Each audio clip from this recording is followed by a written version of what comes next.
Speaking of, Dane, when was the last time you had scurvy? 1836, I believe. Were you crossing the Atlantic at that time? Yes, I was. Yeah, I was on a pleasure cruise. Fun fact, citrus is actually buoyant, so if you grab enough of them, you can save yourself. That's how you grab the citrus? Just like that? Just like that. What about like right here in the middle, 2 of them? Well, right, grab 2 oranges. You eventually like push them together real nice and tight there is what you do. Yeah, you don't want them, smush them together. If they float away, you're all stretched out. So you want them. You got some serious issues if they start floating away from you like that.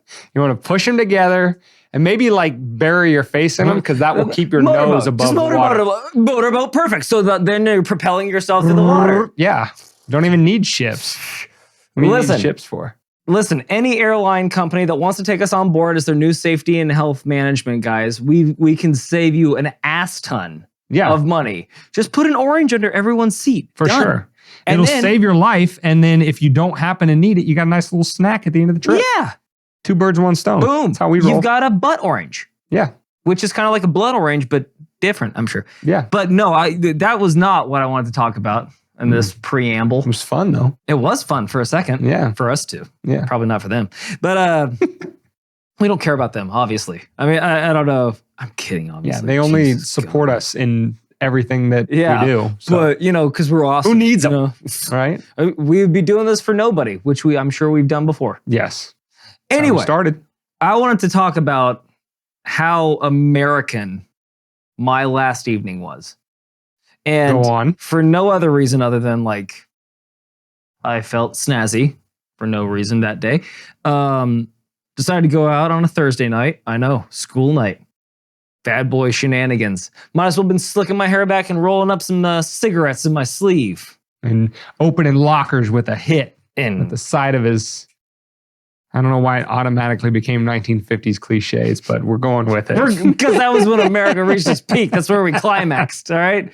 That was America when he was the starting quarterback of his high school and dating the head cheerleader, all right? That is true. That was back when men were made of steel and ships were made of wood. For sure. For positive. Yes. Not just sure. HIV positive. Anyway. And HIV didn't exist back then. Exactly. Also better times. And it doesn't exist now because we made it up. Yeah. All those people that died, they just didn't want it enough. Anyway, don't know why we went there, but we went to a steakhouse for the first time last night. A new steakhouse. I've been to a steakhouse, all right? I'm not, I don't got it like that. He's with it. He's hip. He's cool. Anyway, Dane, I started my night off with a nice little Buffalo Trace. Then I moved to an Angel's Envy. And I finished it off with... I'm not fancy enough to know what these mean. This is all bourbon. Oh. Bourbons. Very nice bourbons. Extremely nice bourbons. And you know what was... Those were just tertiary tertiary to the main focus, which was a 32-ounce porterhouse steak. That's how many ounces of water I'm supposed to have in the morning when I wake up. It's good for my kidneys. That is a fun fact. If you had, there was 2, option A was 30 ounces, option B was 32, and option C was 16. If you chose B, you're right. Get into that comment section, say, I chose B, and we're going to send you a free something that Nameless Faceless Guy will come up with. But anyway, I killed a 32-ounce steak to myself, and my dessert was bourbon. Did you kill the animal that it came attached to? I might as well have. I put it in like I don't know if you know the technique. It's I've watched UFC. Sleep. He tapped. I was like, not tonight. We're not playing that game. So the cow just decided to throw me off by bang. Like, holy shit! I thought you were a cow. Didn't you know there's more genders than just being a cow? A cow can be a sheep if it sexually identifies like that. Absolutely. Don't be a bigot. We are forward thinking on this goddamn podcast. That's I'll right. tell you what. We're still forward thinking. We've gone in a circle and now we're backwards. In 1950. Jumping sharks. And, hey, anyway. With motorboat oranges. How did you survive? Oh, you don't want to know. Wait till you hear this story. You don't want to know. You don't know what I've seen. Anyway. Well, David, listen, I am happy Wait, sorry. Was this part of the story? Did you say why you were celebrating, or we're leaving that part out? No, we're leaving that part out. Okay, well. I was feeling like a fancy young I'm boy. also leaving that out, and I am very happy that you are partaking still in the meatsticles and not eating bugs. So The way you said that, though, made it sound like I was sucking popsicles? meatsticles. Yeah. I say it how I want to say it. That's close. It's I real say it close. how I want to say it, okay? The key word or the key point here is that it pisses off Klaus Schwab and Bill Gates. Yeah. That's what's I important. had the biggest steak on the menu. I was like, does it get any bigger? Does it get any bigger? It was market price, Dane. Market price. Usually my butthole clenches up real tight when I saw that, but I was like, Not for this celebration. not tonight. This was worth it. Not tonight. That's right. Out on a school night, give me. As a matter of premiere. fact, when I order a steak like that, I don't want just the price next to the steak. Okay? I want to see it dead. I want to know, I want to get a carbon reading of how much my personal footprint goes up by eating that steak. So I could put it in some libtard's ass. So I can really enjoy that steak in every aspect. Can I carry this around to I've got a place I gotta be. Just go to like a vegan restaurant. No, it's faux. It's faux. Anyway, that's the only way it could have been better. Actually, I know. is if they would have served me that steak and like driven me to a vegan restaurant and served it to me there. As a matter of fact, that's a fantastic idea for a restaurant. I know the margins are razor thin and they go in and out of business all the time. Liability's going to be a real issue. I'm starting it up. Liability's going to be a real with issue. Uber. Well, no, that's what I'm saying. I'm saying people will get attacked. I'm not saying they'll be hurt because, like I said, the vegans that attack them won't have the strength to really carry anything through. But you don't have to get out of the car. We'll just like roll down the window for you like that Grey Poupon. I disagree. like that Grey Poupon commercil, and you're like, you just eat your steak, and Like then waft when they the come running steak- out, you Uber just leaves. Waft some bacon smell out while they're there. It died in vain. I'm not even going to eat it. Like, anyway. Don't worry. This pig was a molester. It got several other pigs. That's why he deserved to die. That's it's a not just a true cause. story because David would never eat. I would never pork. eat pork. Yeah. He's Actually, too I high do like society pork. for that. Yeah. Clearly, I ordered market price last night, Dana. I know. Don't know if you know who you're working with right now. I don't know. You should be telling the memes that because they're going to start getting wise to us not having money for this podcast. They're going to be like, this guy's ordering 32-ounce, giant steaks for $1 billion a piece. I don't need to give them any money. Bitch, what are you talking Losers. about? Do you know how many times streamers get donated to while they're streaming? You're literally giving a millionaire more millions. Yeah. Yeah. Which is why we're going to go. That's the tack I was trying to take with it. They're like, well, they have money. They must know what to do with it. For $5, you can support David's next steak purchase and really stick your thumb in the eye of Klaus Schwab. Well done, you fucking capitalist $5 pig. well spent. All right. Well, with all that being said, with Americana nice and tucked away into my tummy, and I'm sure it's going to be there for the next 7 years. Just have some Metamucil. Nina, we got a repeat offender. Whoop whoop. Is that one of the buttons? It can be. I told you to write out on a little piece of Okay. So anyway. Yeah, Nina is back. I would say with a vengeance, but she's representing reparations. Yeah, she is. Unfortunately. Again. Anyway, Culture Corner. I don't think, even though she's been on, we haven't talked about her in the context of reparations, have we? I thought that's what we talked about her last time. Could be. I could be wrong. She is a bit of like a 1 or 2 trick pony. It's all carte blanche. From, yeah. You know, it's all from that premised on the same dumb shit. Correct, So correct. yeah, okay. Okay. So Culture Corner. Kevin G is Cap, and apparently I have a chode. Are a chode, according to Kevin G. What? And we're saying G because we can't pronounce his name, and also he doesn't deserve it, but you'll see it on the memes if you're a video watcher. But yeah, screw that guy. Okay. Epstein didn't kill himself. Okay. Lips, teeth, tip the tongue. Tucker trumpets the Trump assassination. The Trumpian coup is what I wrote down. But basically, He ran out of T words. I could think of a lot of T words. All right. I could think the best ticket. Trump ticket. Oh. But that doesn't make any sense. Yeah. Because I was trying to think of a T word that meant like That's what I meant. overthrowing you the ran government. you ran out of T words within your alliteration Well, that maybe you I should've- decided to create. Maybe I should have called V for V from Vendetta and had him Maybe. fucking look over this too. Yeah. Well, guess what? Not enough Mimi's giving us $5 for me to afford Hire market him. price and V. All right. We had to make some adjustments this week. Trade-offs. Uh-huh. There's Correct. a T word for you. All right. Anyway, moving on. Check this one out. Don't think I need V for this piece of shit. I'm Let's hear gonna, it. I'm gonna get my goddamn comeuppance. Give me the alliteration. Starlight, Starbright, first nuke I launched tonight. I wish it might give reason for the poorest 10% to fight. Wow. You know, as he was writing this pre-show, I was like, is this motherfucker writing a book? I'm glad I left him alone. It was the best Let of the man times. work in peace. It was the worst of times.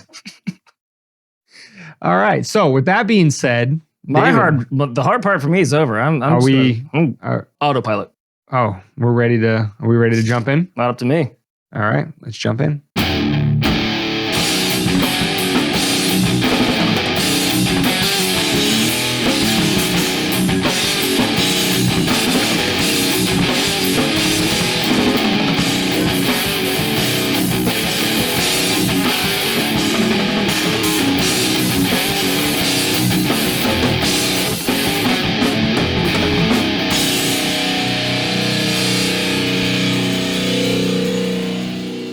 Welcome to Weapons of Meme Destruction Podcast, episode 162, which can be found at wmdpodcast.com/162.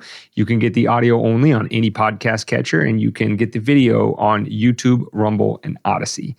David, jumping into the meme section, repeat offender.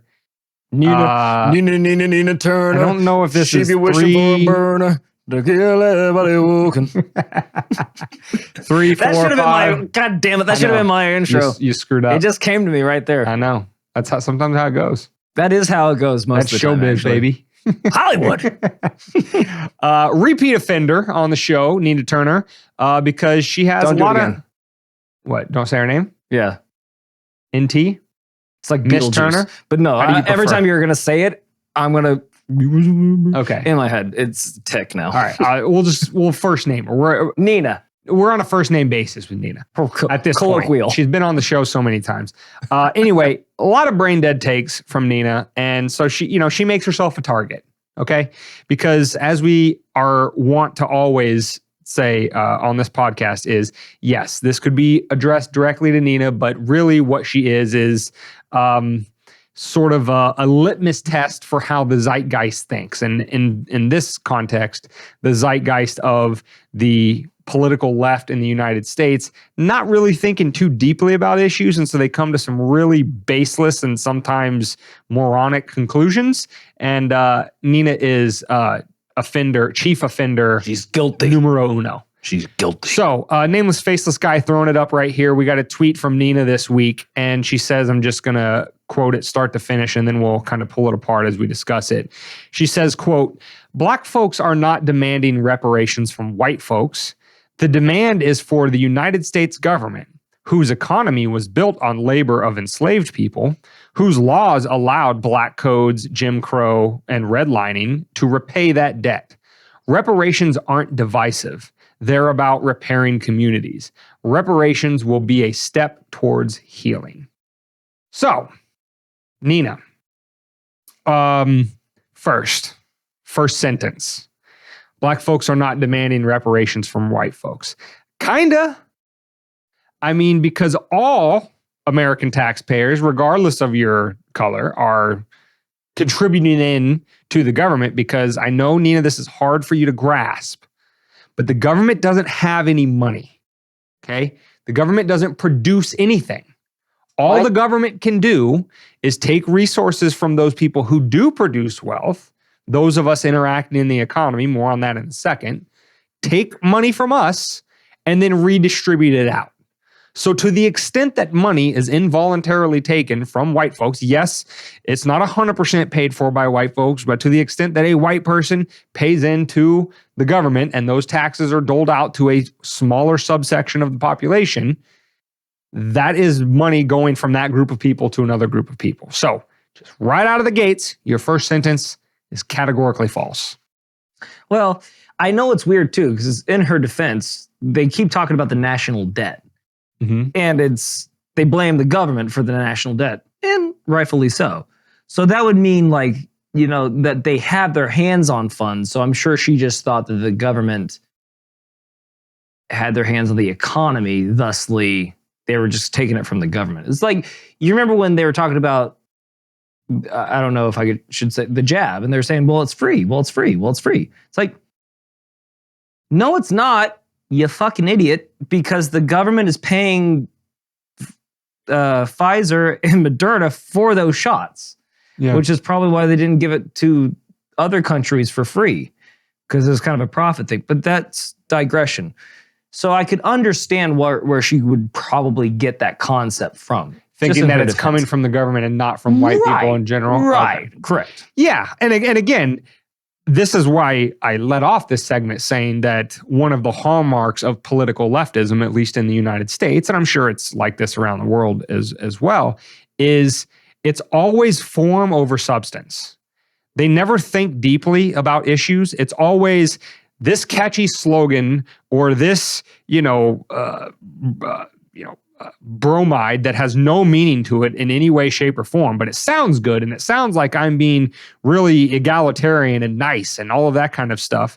And they just say that without examining any of the premises that underlie it, if it is to be passed off as truth. And I'm sure she would, love to characterize this as she's not giving an opinion, that she's just stating a fact that, quote, black folks are not demanding reparations from white folks. Maybe not on an individual level. Maybe you, Nina, as a proponent of reparations, are not going up to your neighbor who's white and saying, hey, give me money for reparations. So then therefore you think that you're not doing that.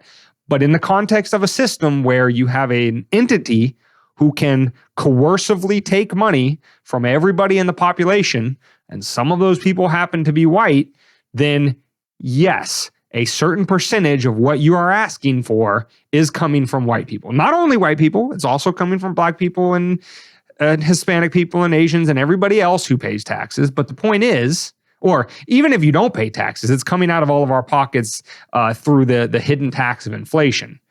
You've probably seen how that worked out over the last couple of years. So yes, if you would have examined your premises for like maybe 5 seconds, you would have realized that, and maybe you wouldn't have made that statement. But again, it's not a catchy slogan, and either you don't have the desire or the mental wherewithal to engage in that sort of like deeper level analysis.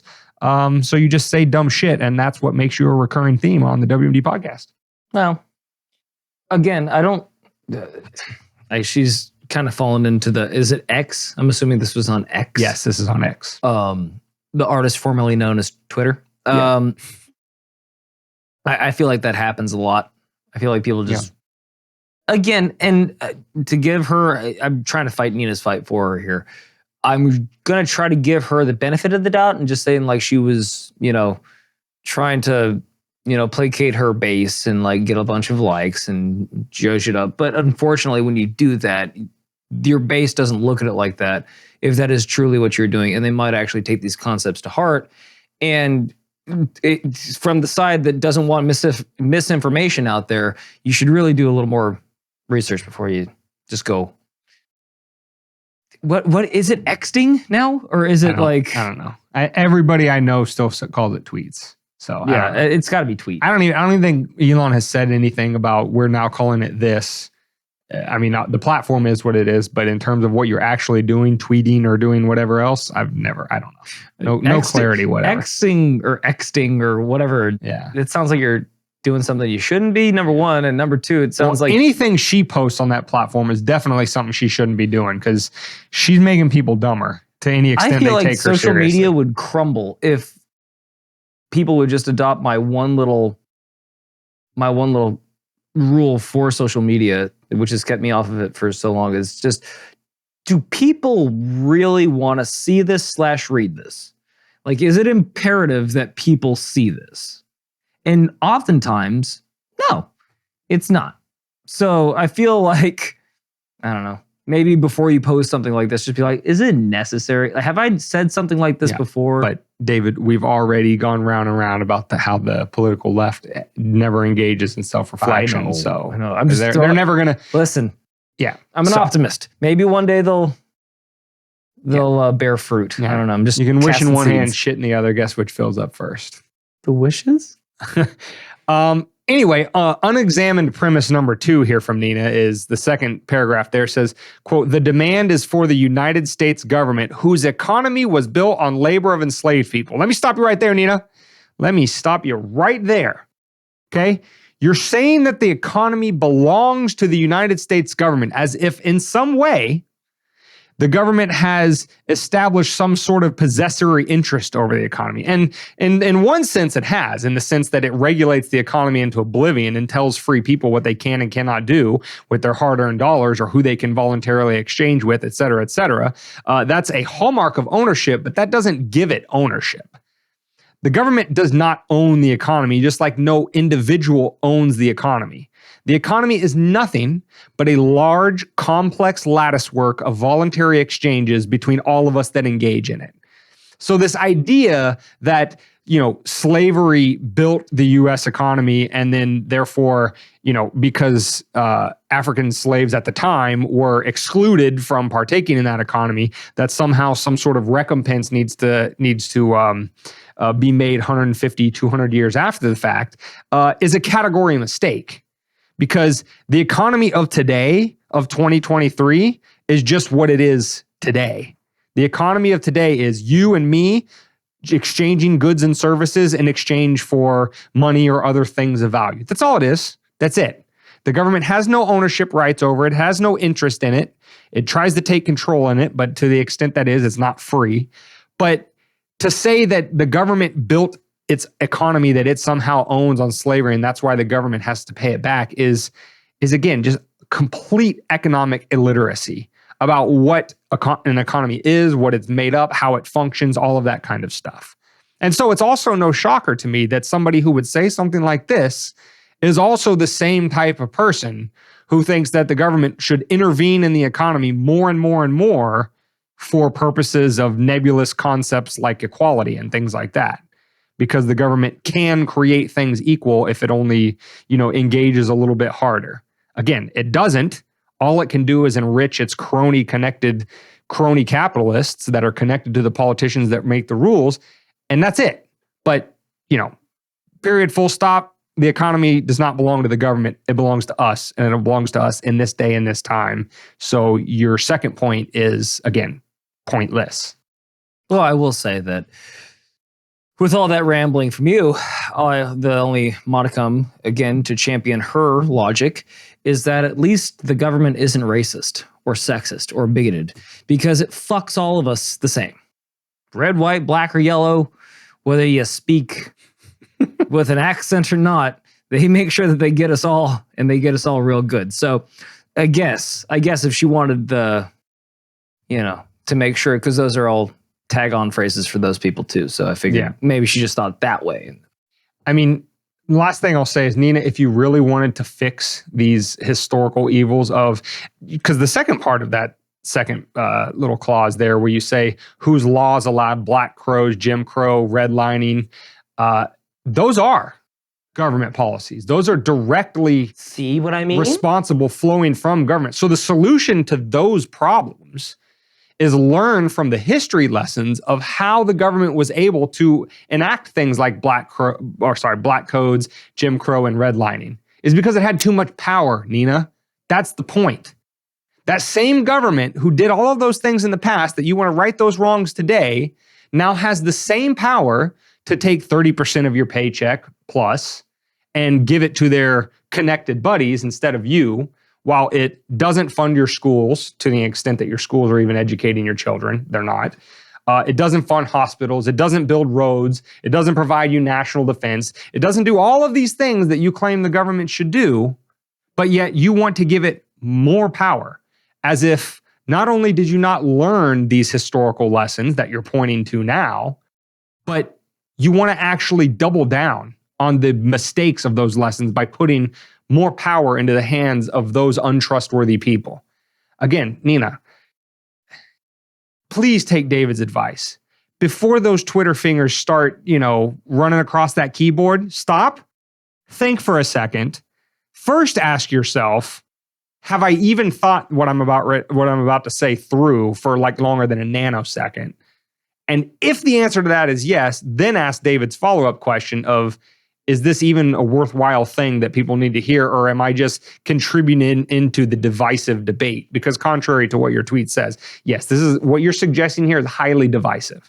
You're saying the entire economy, everybody in the United States should involuntarily fund a small subset of that group because bad things happened to that group in this country a long time ago, despite the fact that that bad thing that happened to that group has been happening to all of humanity all throughout human history up until about 150 years ago.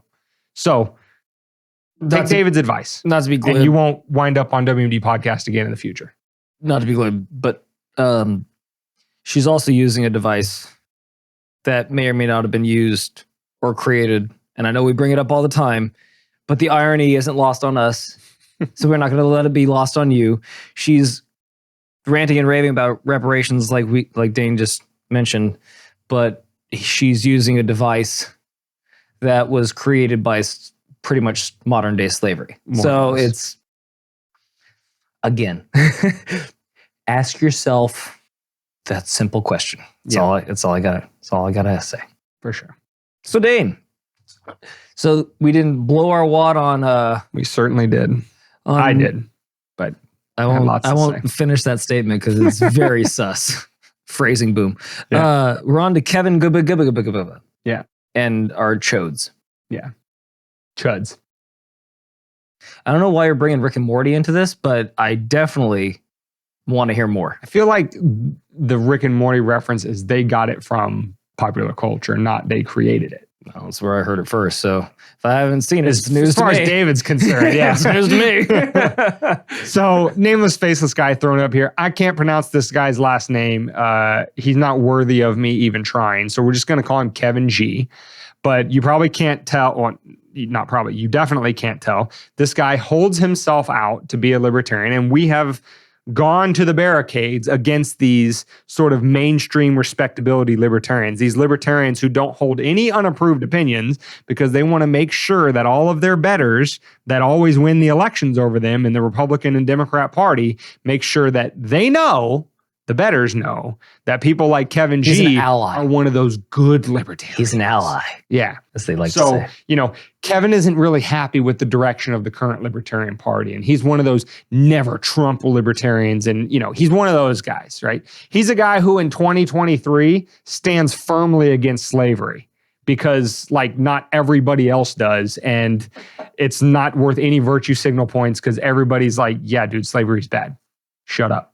Do you think we should start murdering kids? No! Good answer! What? Okay. I wish everybody had the moral courage and conviction that you do, Kevin G. What do you want for Christmas, Kevin G? World peace so I get more presents, right?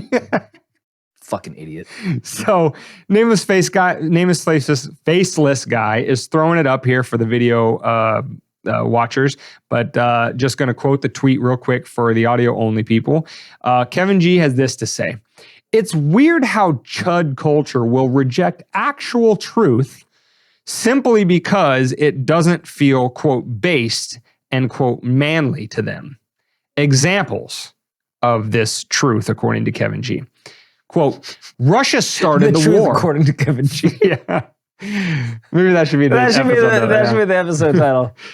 Examples. Russia started the war, is what you said, right? Russia started the war. Number 2, vaccines work. Number 3, climate change is real. And then he continues, why does accepting these verifiable statements feel weak and or feminine to them? And again, them being chud culture. And, David and I had to look it up real quick because we've heard the because we're old, chud. Okay? We're fucking old. Yeah. Okay? But get over it. Again, Kevin G would say that we are chuds because according to Wiktionary, which is about as reliable as Urban Dictionary, but that's usually where we go for these slang terms. A chud, probably in the way he's using it, is a person on the political right and or who holds socio-political views seen as regressive or bigoted. And That would be Kevin G's nice. view in a nutshell. Nice. Anything people like David or I say is bigoted or regressive because Clearly. he's the enlightened person who like And everything he says has is the all the right truth. opinions. Right, of course. Not only the truth, but And it's verifiable. a cartoonish, simplified version of truth that doesn't require any analysis below, like, what's the smallest measurement in physics? A plank? An atom? Is it a plank? I don't fucking know. Yeah, I tried to be smart, but I messed it Don't up. do A that. plank below the surface. That's about as deep as this chud goes. This fucking guy. This chud. Oh, you know what? I know why I've been saying it all night. Because when I get called a chud, I know what I'm going to call them now. What? A chode. There you go. A short, fat penis. There you go. Take that. Yeah. Kevin G. I can have fun with words too. We're libertarians, liberals. Yeah. But well, he calls himself a libertarian. oh no, he's not. He's a libertarian. No, he's not. Yeah, I know he's not, but he says he is. And you said we don't need to analyze it at all, but I have a feeling we're about to do that. No, yeah, now. I know. I'm saying he doesn't. Right. We will. Oh, Because that's what we do. because it's clearly Because we're clearly destroying. he doesn't analyze any of those truths that he just dropped on us. Yeah. We're destroying the stupid, even, I mean, this is a meme, but like, obviously he's talking about culture. And so that's, why he fell squarely in this culture corner this week. But so let's take apart his quote unquote actual truth that is verifiable in his 3 examples. So minus 22. So according to Kevin G, you are in chud culture if you take any sort of issue with the statement that Russia started the war.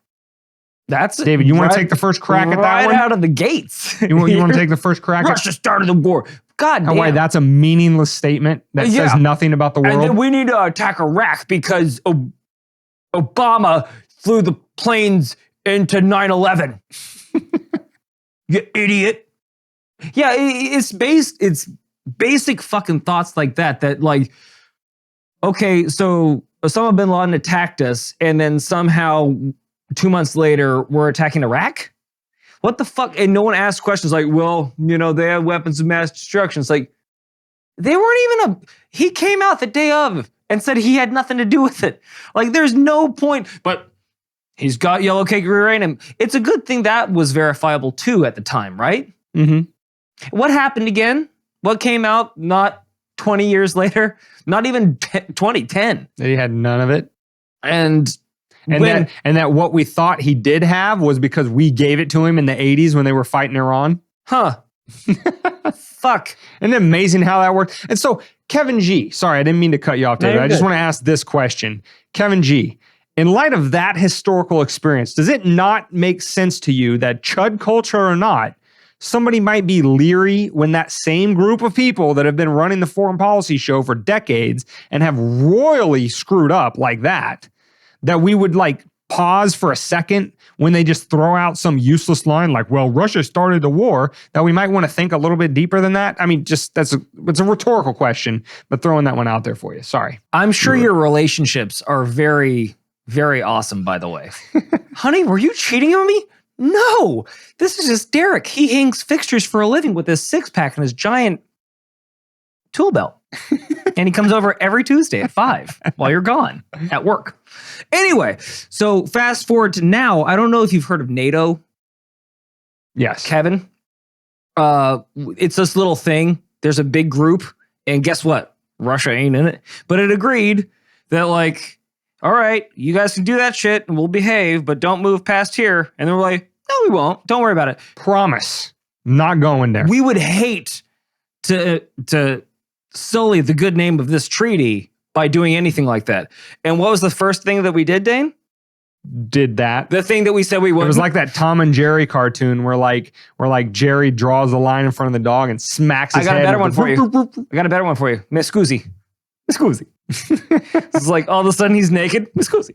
Like, and then somehow the line moves and then the dog gets Jerry. And Putin's like, whoa, hey. We're like, oh my God, we're so sorry, but don't be dramatic. It's just this little, we were just moving things around. We liked how it looked better over here, so we're just going to stay here. Yeah. And then that was the last time we did that, right? Of course, we only did it one time, and we only went a few miles. We definitely didn't get to a point where I think, as it stands today, NATO shares We're not talking about a few countries of buffer zone. NATO shares a direct border. NATO nations share a direct border across, I think, 1,500 miles with Russia. So this isn't a, hey, they're over in the east part of Europe, and then, you know, we have NATO over in the west part of Europe, and there's this big range in the middle where neither, you know, power is. No, the slow creep of about 30 years as NATO got closer and closer and closer, like David was saying, all while promising they weren't going to do that, all the way up to now they share 1,500 miles of direct border with Russia. It's kind of disingenuous. And I know you're not a... So the point here, Kevin G, on your first actual truth that is verifiable, is that when you say a completely brain dead statement like Russia started the war, as if you have no historical context whatsoever and you think that history just started yesterday.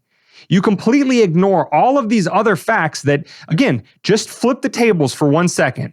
Imagine the US was defeated during the Cold War and Russia had a whole bunch of Canadian of its favorite, you know, satellite states over here in the Western Hemisphere. And let's say they were down in far South America. Let's say that, you know, the Russian version of NATO was like Argentina, Brazil, and like maybe Peru. Dang. And when the Cold War ends, Russia says, United States, we're not going to get any closer. And a few years go by and they bring in Bolivia and then Colombia and then Panama and then El Salvador and now Mexico. And the United States is saying, hey, USSR, what gives, bro? I thought the Cold War was over. Why are you right up on our doorstep? Would America have cause for provocation? Maybe, maybe not. But the point is, when you say Russia started the war, it would ignore all of that. Every single aspect of it. So when you say this is a verifiable statement that is actual truth, and that anybody who asks any sort of these follow-up questions that we're doing right now on this podcast categorizes us as chud culture, and the only reason why we question your whole Russia started the war narrative is because it's not based or manly in our opinion, you're missing an entire forest for the trees. And intentionally so, I think. I think you're being, as David would say, a chode by saying that. Thank you, Dane. By the way, you stole my analogy, you slick little dick. What was your analogy? I was gonna use Canada, but I was gonna say, imagine Canada decided to be but I communist. needed the creep. I know That's what why you I did. started. But I'd have started in like the really, really northern parts. But it's all Canada. I needed to creep countries like NATO. But I was did. gonna use it to take a jab at, like, imagine they went communist, you know, like Comrade Trudeau. Yeah. Anyway, again, I'm sure, Kevin, that's going over your head, being the deep thinker that you are. So what's the next thing? What was the next truth? I believe is the vaccines. Vaccines right? work. Vaccines work. Which ones? Could you fucking name one so we know what we're talking about? But because we are intuitive and we can kind of use logic and reason to get to Occam's razor, the most logical conclusion without any of the definitive The simplest facts, answer is usually the correct one. we're going to assume it's the COVID jab. We assume that's what you're referring to, but Again. And I would argue that just more clarity next time. Just say this vaccine works. And again, I just got one question for you, Kevin. Have you ever heard of the Tuskegee experiments? Because those didn't work. Or did work. Well, they weren't vaccines. They were intentionally injected with syphilis. Oh, but under fine. the ostensible purposes of, hey, we're the medical professionals and we're injecting something into you that's safe and healthy, and don't worry about it and don't ask questions. So again, we have a historical event that happened that I don't know, again, how you live your life. I'm sure you just leave your doors wide open at night and go to bed, go nice and curled up and trust everyone around you at all times. However, if something's been proven to be not trustworthy, you should probably check up on it every once in a while when it says that it's definitely doing the right thing. Yeah. And when you make just a blanket statement like vaccines work, and you don't say, well, are these vaccines that we have 40 some odd years of administration with, you know, very low side effect risk and all of that kind of stuff versus some that were rushed out in like less than a year and a half and skipped a bunch of safety tests. And oh, by the way, they got blanket immunity from liability from the government to roll them out. Oh, and by the way, they were coercively pushed on you by the government, and you could, get risk of losing your job and anything else if you didn't take it. Oh, and it enriched these pharmaceutical companies who I would assume that before all of this time, you would probably be one of those sort of like left-leaning libertarians who was kind of leery about big, powerful corporations and getting in bed with government. And like you see how in like a minute, we've raised 5 or 6, 10 different issues that are just completely glossed over by your just general statement that vaccines work. And maybe those other ones did, and maybe this one won't. We don't know. Hasn't been out very long. By the way, why don't we know? Maybe those others don't have long-term health consequences, and we can't possibly know that about this one now. And to bring it back to your whole thing of like, well, this you don't like this, or you reject this actual truth because they're not based or manly. And what about saying vaccines work seems weak or feminine to you? I'll tell you what seems weak or feminine to me about just throwing out the phrase vaccines work is because you're ignoring all of the implications of what that means, which is exactly what the COVID cult used it for, was vaccines work. So if you don't get it, that means you hate your grandma and you're probably a pariah on society, which means we should do all of these things to you, including forcing you to get it, making you lose your job, everything else like that. And so, yeah, on those emotional appeals that the cult used to ruin millions of people's lives, I would say it's pretty weak and feminine to not stand up to that kind of bullshit. Yeah, that is weak. So it's not about the fact that the statement isn't based or sufficiently manly for me.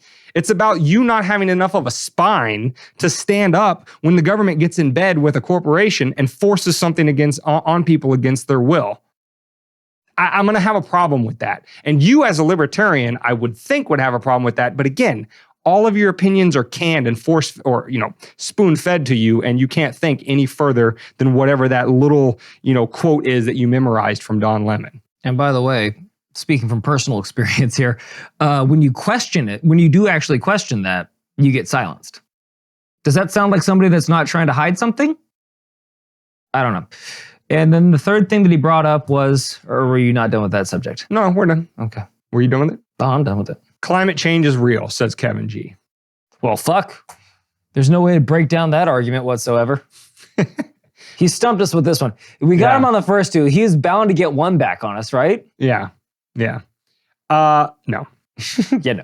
Here's the thing, Kevin. Climate change is real. Okay, so what's that mean exactly? That means that the world's temperature is gradually getting warmer? Okay, I can get on with that as far as it goes. Does that automatically mean that human beings are the number one driving cause of that? No. And that's not a actual truth that is verifiable. There is still open debate amongst climate scientists. Some say it's 100%, or not 100%, majority caused by human activity, and some say not so much. Some say the Earth has normal warming and cooling patterns, and we're in a warming phase. So by saying climate change is real, you're not allowing that scientific debate to play out. But even if we conceded all of that, let's concede everything that you mean by this statement. Climate change is real, it's an existential threat to humanity, and it's primarily caused by humanity. None of that implies the conclusion that the solution to that problem is to give governments more money and more power. None of it. So the fact that you would say climate change is real and ignore all those implications, that's exactly what the people in power want you to think. Climate change is real, therefore government needs to control more of the economy, needs to take more money from you, and needs to have more control over your life, including telling you to eat bugs, stop driving cars, et cetera, while they jet set around the world, and engage in wars when it's known that militaries are by far the largest polluting human activity that there is on the planet. And that's an exclusive domain of government. To ignore all of that and just say climate change is real, again, yes, is a weak, emotional, feminine, and not even to say it derogatorily in terms of the feminine, aspect, but that's the word you used, weak or feminine. Yes, that is a weak emotional appeal to get people to cave to your will, and we won't do it. So if that makes us based or manly or a part of chud culture, then good. The shoe fits, I guess. Well, Dane, again, global warming, is it just a problem for Americans? Like, does it only affect America? Pretty sure. And I'm pretty sure if you think not, then you're a chud. And then if you think that if all the money that is spent, the billions upon billions that it's going to take to change the infrastructure and retool basically how our society that has run on petro and gasoline products for its energy predominantly, and then fossil fuels, obviously burning coal and such. I'm assuming that he's done so much research on this because he was so definitive. He's well aware that the emissions, the CO2 emissions from this country are minuscule when compared to the globe and third world countries. Moreover, China is one of our biggest CO2 emitters, I believe. And I think if we put billions of dollars into changing over to the Green New Deal or whatever the hell they want to shove down our throats next, that Kevin's so willing for, it's not going to make a slightest dent. I think it might even be 1% change on the CO2 numbers that are emitted on this globe. Am I somewhere in there? Is like, so where is his solution? By just giving more power to the government. By the way, they're the ones that put us here, use the fossil fuels to create this economy. We didn't fight the wars for it specifically, but we did kind of go over there and got some more oil and stuff like that. We've been a country pretty about it for the longest time. He wants to give more power to the thing that made the problem that he's complaining about now, and he expects the people that caused the problem that he hates now to fix the problem that they made. Yeah. Which again is all hilarious because he, and again, we don't even have to get into the whole, they're not a real libertarian, like, because that's a character, right? As every libertarian says that they're the only real one. Ha ha ha. We don't even have to get into, get into calling him, he's a real libertarian or not, because his own positions belie what he claims to be. Because again, if the conclusion that comes out of vaccines work or climate change is real, is that the people that have power over us need to have more power and need to force us to do whatever it is they want, regardless of whether it fixes the alleged problem, then you are by definition not a libertarian.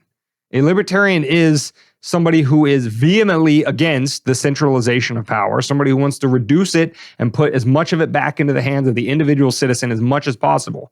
So if your verifiable truths have implications that your verifiable truths ignore, and those implications are that the government will get bigger and more powerful and stronger and more intrusive into your daily life, then that is antithetical to anything remotely approaching the concept of libertarianism. Again, we don't have to say you're not a libertarian. Your own positions and brain dead tweets prove that. But please keep voting libertarian. I don't know what else to go with this. If he thinks all this, but then still votes libertarian, fine, fuck it. Well, he won't because he doesn't like the way the current party. Booth and he's he's going to walk in and go for Joe because it's the only one that can win against Trump. He makes sense. Yeah. And he's a good guy. And he's offended by the actual libertarians who are now in control of the Libertarian Party and say mean things about those in government. So we should only ever say nice things about people that are only ever the nicest to other people. That are sociopaths and, hold the rest of us under their thumbs. So, well, you're doing great work there, Kevin G. Looks like you need to take a page out of Nina Turner, take it out of her book and ask the next time, should I put this out there? Have I done the research? So, with all that being said, in another conspiracy theory that I'm sure Kevin doesn't believe actually happened, Epstein not killing himself, we have Tucker saying that Trump will get assassinated. The countdown is on. Yeah, and I got to say, I was shocked to hear this from Tucker because it's a bold statement, Cotton. Let's see if it pays off for him. Somebody of his platform, usually, even if they think these things, don't say them publicly. because it does have some very, very dark consequences. And again, Tucker wasn't, cheering it on or asking for it. The way he said it almost seemed more like a warning. And I think he's spot on in terms of that warning, because when you think about the trajectory, not only we've talked about the French Revolution on this podcast before, and about how it starts with they're just slowly gonna, imprison the king, and then they're gonna cut his head off, and then they're gonna start literally guillotining statues and changing the entire calendar, and then eventually circling and eating themselves like a snake eating its tail. Start cutting off the heads of the people that started the movement. It always escalates due these leftist totalitarian ideologies. And to Tucker's point of what's the next logical step? First, 5-10 years ago, they started with cancel culture. Anybody that wasn't sufficiently down with the program gets canceled to the best of their ability. Then Joe Rogan happened, and they realized that some people are just too big to cancel. Their following is too entrenched, and if you try to cancel them, you're just going to embolden their supporters. So they haven't done this to Joe yet, thank God. But to Trump, now there's 4 indictments pending. So cancel culture didn't go far enough. Now they want to throw him in a cage. And if that fails, either because they can't put him in a cage because they can't prove their case, or B, his following only gets stronger because they look at him as a political martyr for being thrown in a cage, then what's the only thing they have left in terms of accelerating? And I think that's what Tucker was getting at. Is that's the trajectory that this society that is on. And that's a very, very dark road to go down. No matter how much, the Kevin G's of the world might cheer it if it actually happened. And to go back to previous notions of Russia and NATO and all that stuff, that's their big ticket. That's why we're sending money over to Ukraine, because Putin he's a crazed lunatic that needs to be stopped at all costs. He kills all of his people. Anyone that stands up against him gets mushed under his boot. It's like, well, okay, I can get that. You got to stop bad guys. He seems like a bad guy. But if you do that to your own, doesn't that make you a pootie tang? Does that make you, oh wait. What's that wait, the bad ace. Yeah, that's the bad ace. It's like, yeah, a lot actually. Yeah. So, and again, it's going back to accountability. Are they dumb or are they evil? How often do we ask this on this podcast? It's, if you don't want Trump anymore, I'm going to slow it down for you. This might be CNN and MSNBC's fucking golden ticket. I'm going to help you guys out, even though I hate you guys' fucking souls. If you don't want something anymore, stop fucking talking about it. Stop making it the one thing that is in your mouth, your mind, and your heart. Let's be true, because you have a secret crush on the Orange Man.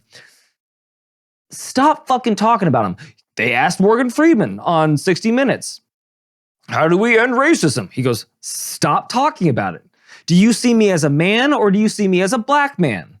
Well, there you go. He's just a man. Stop talking about Trump, because every time you do, it gives him more power. It's like the Hydra. You cut off one head, 2 grow back in the fucking spot. Yeah. So the smart thing to do would just to be like, act like he doesn't exist. But you're not smart enough to do that because he's ratings.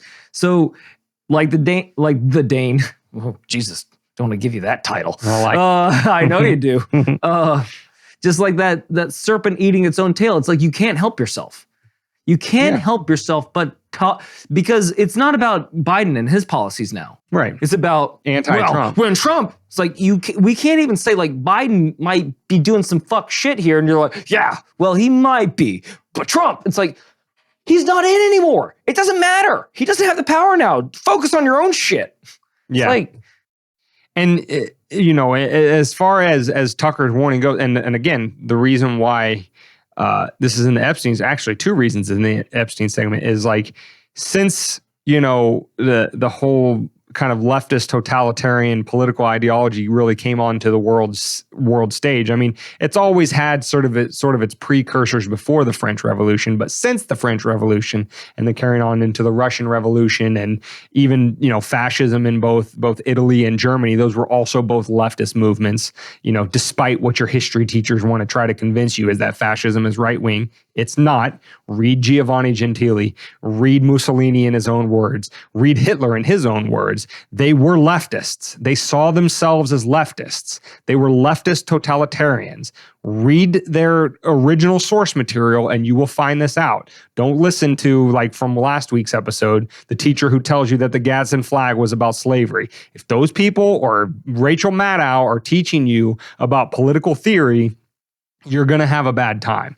But anyway, I'm done digressing on leftism and fascism and stuff like that. Is that the history lesson, the Epstein moment of totalitarian leftism is that it has this accelerating trajectory. It always starts with we're going to shame you, shun you, cancel you, yada yada yada, but it ends in front of trenches for a lot of unfortunate souls. And another portion of Epstein is, right, we've had, and not that Trump is the sitting president now, but we've had presidential assassinations in the past, but usually, with the exception of Lincoln right after the Civil War, most of the time, these were in high trust in the government periods, right? There wasn't a massive divide amongst the American populace itself. So take Kennedy, for example, although it was a shock and tragedy because he was almost universally loved by the American people at that time still had a lot of faith in their government to make the right decisions and go in the right direction. So and still hasn't come out to this day explicitly, but when it was suggested that maybe the government was involved in Kennedy's assassination, people generally just wouldn't hear that. But I'll guarantee you today, if the left takes that next step and some crazy bastard assassinates Trump, you can guarantee yourself that all of his supporters that up until this point have been pretty damn mild, you have to admit, even if you think January 6th was as bad as Pearl Harbor, from a standpoint of property destruction and people dying, the only people that died were Trump supporters that day. From that perspective, they have not been violent at all. There's been clashes between them and Antifa at Trump rallies and stuff like that, but relatively speaking, for this great threat to national security that you claim the Trump supporters are, it's been pretty mild. You have to admit that. You do shit like this, good luck. Good luck to you, to them, and all of us that don't want to have anything to do with your stupid squabbles. And another civil war could happen. So I suggest we're not calling for it. No, that's exactly what we're doing. The opposite of what we're doing. We're saying that this could happen if you do this. And that people like us want to just, go out to the mountains and be left at, and you guys want to take each other's heads off, go for it. But that's still going to impact our lives, even if we stay out of it. The world that we know today is going to be completely turned upside down for all 330 million of us that live in this country. It's not worth it. So your vitriolic hatred, your hyperbolic rhetoric against this guy is what it is. But if you think that his side is turning up the heat a little bit too much in the form of January 6th, I would take a step back and look in the mirror. And if you see your side ratcheting up to something like this, I would maybe pump the brakes a little bit because you're opening up a Pandora's box that you ain't going to be able to get closed. And, that's just your humble warning from WMD Podcast. We don't want any part of it. You guys pop this shit off, we're leaving. We're going to the mountains. We don't want to have anything to do with you psychopaths. Don't tell them a fucking plan. I'm not telling them where. Mountains is a big place. Nuts. Fun story about JFK, so anyway, that's all I have to say. He didn't kill himself either. No, he did not. Even though I feel like neither did Lee Harvey Oswald. If it was today, they would say he did. They would say he climbed up into that book tower and his head spontaneously combusted. Knew right where he was going to be, and he pressed the button and ran down there really fast. 3 other shots like fired the off. He did. Hold on, guys. You guys are going to get a kick out of this. Anyway, yeah, I and again, before we move on, you mentioned the totalitarian Hitler, yada, yada, yada.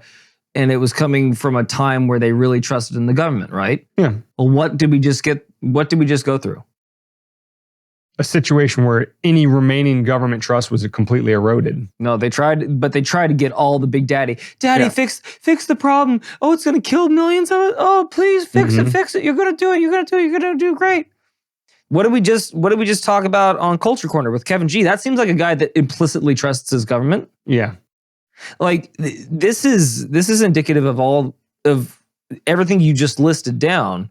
And then on top of that, throw on to the fact, if you think your side is the peaceful side, the left, that being in the same time that we're talking about, you guys said it was illegal to go to church, it's illegal to go to public gatherings.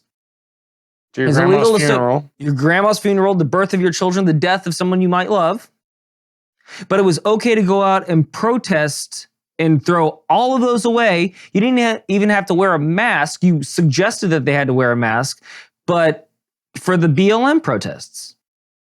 Now, granted, most of those people were wearing masks because they were trying to hide their identification for what they did that day. Those mostly peaceful protests turned pretty violent pretty often, where we got the Rittenhouse scenario and a multitude of other things that happened during those. And then, lest we forget, the last election. Do you remember what happened? People were boarding up. Yeah. People were boarding up their businesses. And did those boards need to be utilized when Trump lost? No. Huh. Pretty sure not. Huh. So it seems like one side is very willing to go violent before the other one. But the side that chooses to be violent says that the other side is the real violent one because they like the Second Amendment. Right. And I mean, and think about how it was expressed, right? Even if we grant you that January 6th was one of the darkest days in history, when the left was pissed off, they destroyed the businesses of their neighbors, innocent people that had nothing to do with anything. When the right was pissed off, they went straight to the source of power.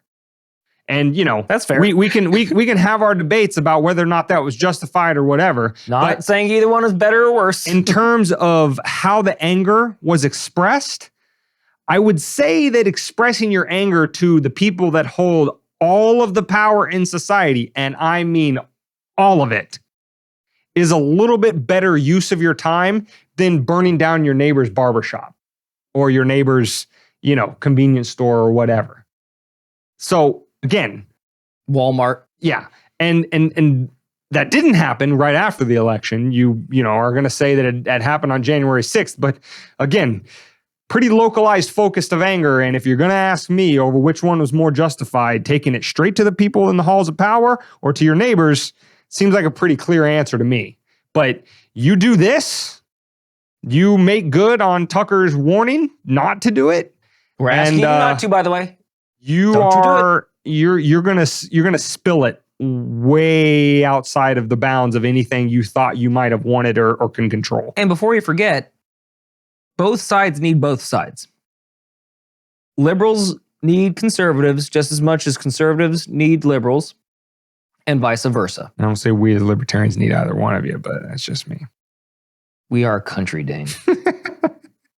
We are Americans at the end of the day. They don't lack freedom. Do I need to tell you about my dinner last night again? Do I need to tell you?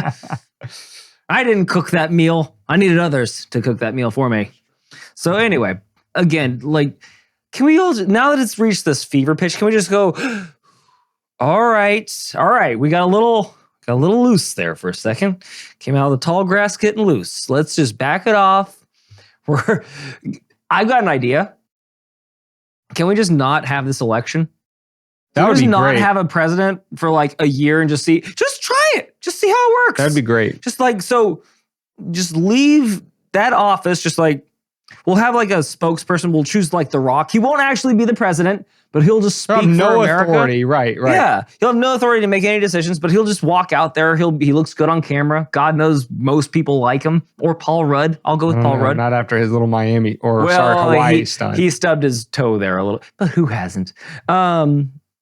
Yeah, I just say like let's take a breather. Let's just, let's not rush right back into another relationship with another toxic person. Yeah, let's focus on us for a little bit. We need time to find ourselves. Yeah. All 330 million of us. Yeah. Let's let this one air out for a little bit. Now, while it's airing out, We need a little bit of internet connection because it's going to get boring as fuck without that. Not only that, but we need to stave off World War III to the best of our ability. But I need to get caught up on my Netflix. That is true. I'm so far behind. I don't even know what Black Mirror we're on now. What season is it? It's not that great, by the way. It's just the first thing I thought. I don't even watch it. Oh, I mean, it was good in the back. It's too fucking depressing to watch, actually. It is. More depressing than the real world. I dare not. Yeah, that's the point. It's I go there to get out of the real world, but then you're like, hey, you want some more depression? Like, no, I don't. That's what I fucking came to you for. I wanted some happy ha-has. Not, we're all going to die and along the way it's going to hurt. Well, we're not going to die if Papa Musk has anything to say about it. I promise. I will never die. So what we're talking about on today's main segment is we're talking about Elon, in his words, his motivations of turning off Starlink so as not to escalate further toward the brink of World War III. How dare he? Harumph, I say. I know, because shame on this billionaire for doing that. When doesn't he know that all the experts that have been running America's foreign policy for the better part of 5 decades plus? No, 5. Try 7. Wait. Try 8. Why stop there? 1940 to 2020. Yeah, I'm saying basically post World War II up to today. That's 80 years. Okay. I'm not good at math. Okay. Neither of us are. So anyway, so what happened is apparently this happened last year, and it's only coming out now because I forget the name of the author, but somebody was writing a biography of Elon Musk, and there was a story in there that last year. Ukraine was planning a surprise attack on the Russian naval fleet, and I think if I remember correctly, they did not have Starlink connectivity over Sevastopol, where Ukraine was going to launch the attack from. And the Ukrainian officials asked Elon, "Hey, turn on Starlink for us," because if you'll remember, we covered this at the time when Ukraine's telecommunications were knocked out. Elon said, "Hey, you know what? I got Starlink. I'm going to, move it over Ukraine, and I'm going to give the Ukrainian people access to internet internet from the satellite so that, they could get connectivity again." And the Ukrainian government says, "Hey, we could really use it down here over Crimea so we could launch this attack at the Russian naval fleet." And Elon was like, I don't think so. And because according to the quote in the forthcoming book from Elon told Walter Isaacson, that's the author of the book. He said, quote, "How am I in this war? Starlink was not meant to be involved in wars. It was so people can watch Netflix and chill and get online for school and do good, peaceful things, not drone strikes." So Elon was looking at this situation thinking, they want to use my Starlink to escalate this war and what Elon called a mini Pearl Harbor because Ukraine was targeting the Russian naval fleet. And Elon's like, yeah, I don't think I want it used for that. And for that, since it's come out this week, Elon is being absolutely dragged by all of the already anti-Elon people. And we're going to give you arguments from both sides and kind of let you make the decision on whether you think this was justified on his part or not. Oh, geez. David, what say you? Should billionaires and millionaires, but mainly billionaires, north of Richmond, should they be forced to do a government's bidding, whether it's their own government or foreign governments? Is force ever permitted? If you're the government, yes. Huh. Yeah, but they're the only ones. Huh. Yeah, isn't that funny how that works? Was this right around the time he was also acquiring Twitter? I know it was last year, but I don't remember the date exactly. When did he acquire? Well, he had Twitter, a big year last July, year. August, I think he acquired it last year. Yeah, something like that. So, he was really pissing in the Democrats' Cheerios over there. I'll tell you what, taking their favorite platform away from them that they definitely weren't, but definitely were censoring people on and making it pretty much their own echo chamber that they said that they definitely weren't, but were definitely doing. Mm-hmm. Private company, my ass. So now he has that really cheesed their muffins. And then he goes and does this. So he didn't turn it off from what it sounds like. He just didn't turn it on so that they could, push us a little bit closer to annihilation. Yeah, I'm not clear on those details from what I've read so far. I don't know if it was on and he turned it off or it was just never there and he refused to provide it. From what you just read, it sounded like he just turned it off. I just read his quotes from it. I don't know all the backstory of like whether when he provided Starlink, did he provide it to the entire area, geographic, landmass controlled by Ukraine, or was it only like kind of more in the northern part, like where Kiev is and stuff like around the population centers? I don't know the answer to that. But yeah, so that's the story. Well, I don't know. I don't usually like anybody to die, especially with any goods or services that I provide. Yeah. So I kind of got to side with Elon on this one. The less death and the less tragedy and the better for humanity. Yeah. Well, on that part, because I did promise the memes that I would give both sides of the argument and let them decide, because I first want to say that both of these arguments, as you've heard us talk about within the context of COVID and other subjects, is unfalsifiable claims aren't super useful when you're trying to make a convincing argument, because by their very nature, you sometimes have to prove a negative, or it's just impossible to prove the conclusion based on a premise that doesn't exist. But here's the arguments from both sides, and they are both unfalsifiable. As one says, well, the pro-Elon side says he probably saved us from escalating into World War III, because if Russia would have got, as in Elon's words, mini Pearl Harbored, they probably would have taken exception with that, and all bets would have been off as to whether or not they would have escalated up to and including nukes. And according to NATO, that's kind of like the line in the sand. They use nukes, we use nukes, and then now everybody's having a bad time. So the pro-Elon side said this was good on his behalf to not let it escalate at that point. The anti-Elon says, and again, unfalsifiable because we don't know. Maybe it wouldn't have happened. Maybe Russia would have just tucked their tails and went home. Find that very hard to believe, but that is exactly what the anti-Elon That's what we side did in says. Pearl Harbor, right? Of course, yeah. Yeah. We totally didn't then fast forward a few years and actually make the bombs that we're all now worried about and then drop them on 2 population centers in Japan. Kevin G would have you believe we didn't. Yeah, because history started yesterday. And Russia is universally bad, and Ukraine and everybody on their side is universally good. We're Rocky. They're Drago. Yeah. So the anti-Elon side says that exactly what I just alluded to. If Elon would have let this go through, then the Russian naval fleet would have been destroyed, and Russia would have been so dejected, disheartened, and lost all moral conviction to continue the fight. They would have said, you know what? You got us good there, Ukraine. We're headed back to Moscow. This war's over. And then therefore, by proxy, a lot more lives would have been saved. The pro-Elon side says more lives have been saved because World War III hasn't turned into a nuclear exchange. And the anti-Elon side says more lives would have been saved if he let it go through because the war would be over by now. Again, can't prove either one of those. I find the second one to be a little less plausible. But you, Mimi, it's up to you to decide. I know we give sometimes maybe our unsolicited opinions on this podcast a lot, but in this context, it's a tough call. But I will say that my personal opinion is that it's Elon's system. And as his point makes, this is not what Starlink is for. It's for peaceful purposes. It's not to facilitate military exchanges, and it definitely not for offensive purposes. And so if it's his tool, which he didn't have to provide to Ukraine at all for civilian purposes or otherwise. So let's also not forget that. But if it's his to do with what he wants, I think so. Yeah. Then it's his to do with what he wants. So my opinion is he's not the bad guy for saying, I don't want my stuff to be used to escalate a war. All other things not being able to be proved, that's where I come out. You may disagree, but that's where it stands I've got the perfect solution.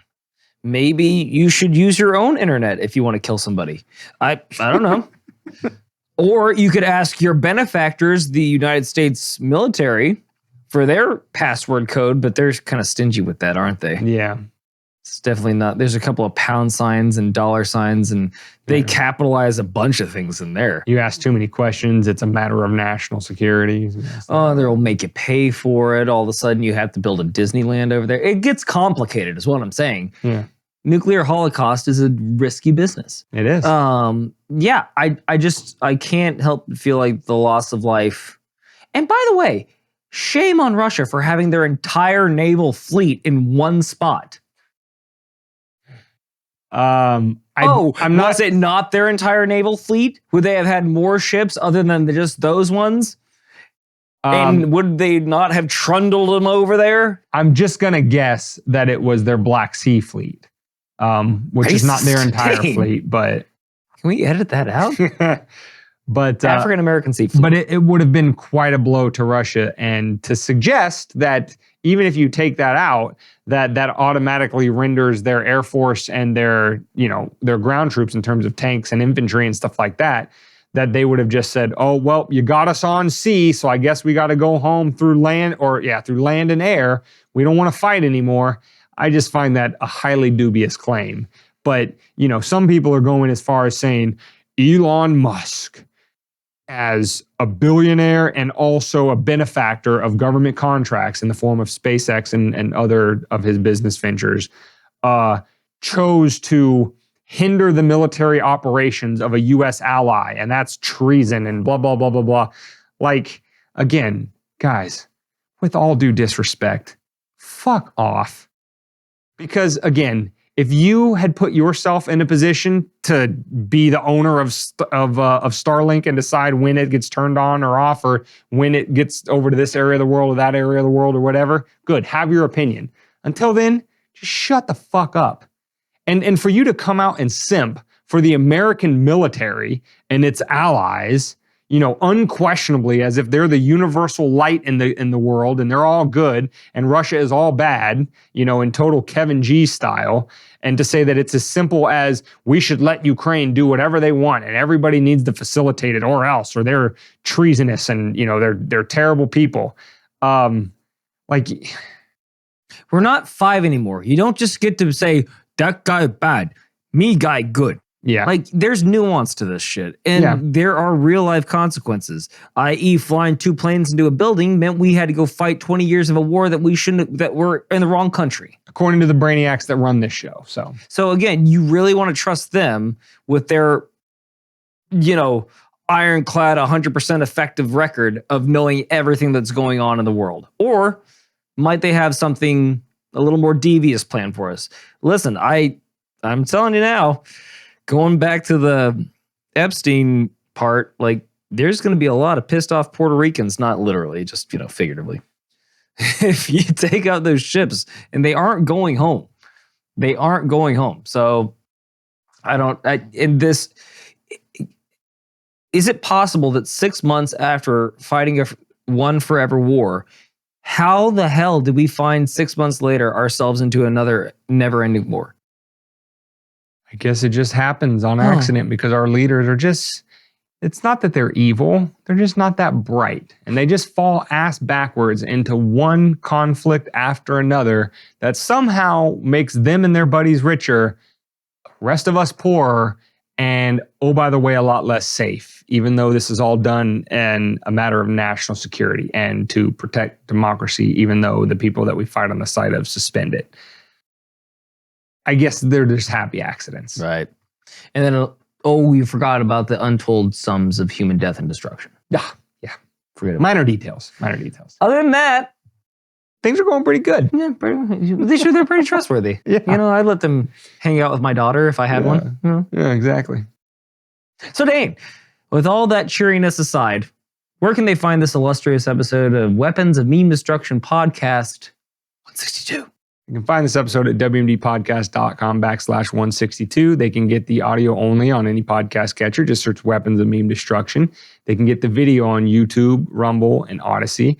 They can link up with us on Twitter, X, Instagram, TikTok. They can get in the private members only Facebook page at $5 a month or more of support. Just go to wmdpodcast.com, the support our work tab, to figure out how to do that. While you're there, jump on the email list, which is on the homepage. Also, don't forget to text that automated text service at 610-596-WMDP. That's 610-596-9637. Let me get them digits. And then did I say all the socials? I think I said all the socials. I'm pretty sure. So Did you say with that- Tribel? Where they can go and rant and rave about Elon. Oh not yeah, turning Tribel is on- the one. Yeah, the other. Are we still Float is doing the one that? does- I don't know. You have to ask nameless, faceless guy. Ugh. But yeah, you can find us at all those places, and then also we have a merch store. Click the links below to see what merch you would like to buy. That helps the show as well. You can support us with Bitcoin donations, and most importantly, you can just hit that like, subscribe, share button, hit the bell for notifications. All those things help us in the algorithm, and most importantly, tell your friends and family about us to help grow the show. We appreciate all of it. Each one of you are little treasures to us, figuratively and literally. Anyway, but as always, guys, stay safe, but more importantly, stay free.